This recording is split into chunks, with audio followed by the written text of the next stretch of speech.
Merangkul penderitaan. Tidak masuk akal di zaman modern saat ini di mana orang berlomba-lomba pindah hidup di kota-kota besar dengan tujuan merubah nasib.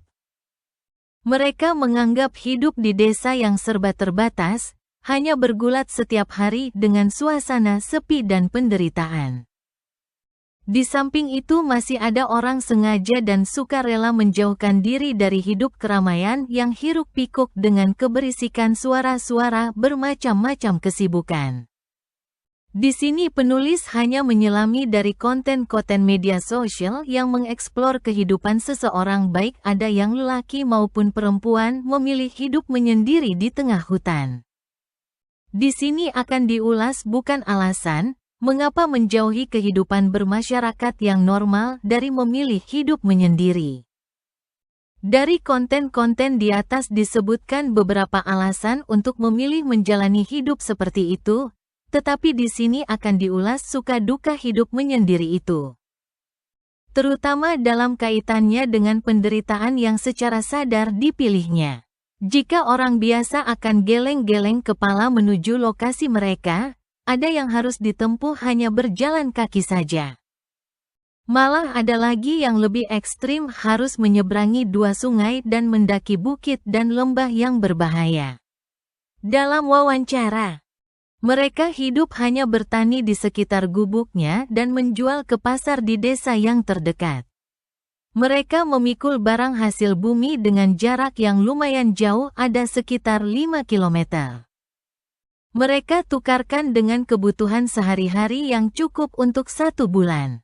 Dalam wawancara, mereka mengatakan cukup menikmati cara hidup mereka dan merasa damai di hati. Kita tidak membicarakan yang memilih hidup seperti itu misalnya dengan tujuan mistik, laku tertentu atau tujuan lain. Mereka itu memilih demikian dengan merangkul penderitaan dalam perjalanan hidup di antara duka, kejujuran, keputusasaan dan keberanian untuk bertahan hidup. Mereka berbeda dari kebanyakan orang yang mengejar kebahagiaan daripada bertahan hidup dalam penderitaan.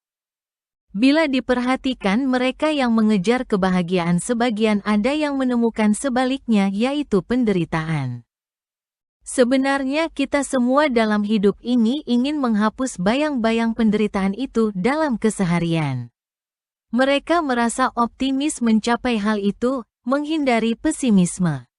Mereka menghindari kepura-puraan bahwa semuanya akan berjalan baik-baik saja, dengan tetap berjalan terus tanpa menyembunyikan penderitaan. Mereka menjunjung kejujuran dengan mengakui penderitaan dengan keberanian yang tinggi.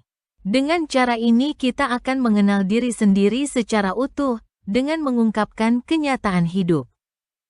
Dalam gelap penderitaan itu mereka masih bisa bertumbuh, bukan menganggap sebagai aib tetapi suatu kenyataan hidup. Menerima dengan kejujuran atas penderitaan hidup merupakan kekuatan hidup itu sendiri. Di mana kebahagiaan itu ibarat candu hanya sebentar atau merupakan jeda waktu di antara 2 penderitaan. Berhentilah mengejar kebahagiaan yang hanya fatamorgana atau ilusi pikiran kita saja. Terimalah penderitaan dan luka hidup itu sebagai jalan hidup setiap manusia. Mungkin ini ada orang yang beranggapan tidak normal, abaikan saja, kita tidak membutuhkan validasi diri dari siapapun. Yang penting kita menikmati cara hidup yang demikian dibandingkan hidup menderita di tengah-tengah kebahagiaan orang di sekitar kita. Semoga dapat menginspirasi.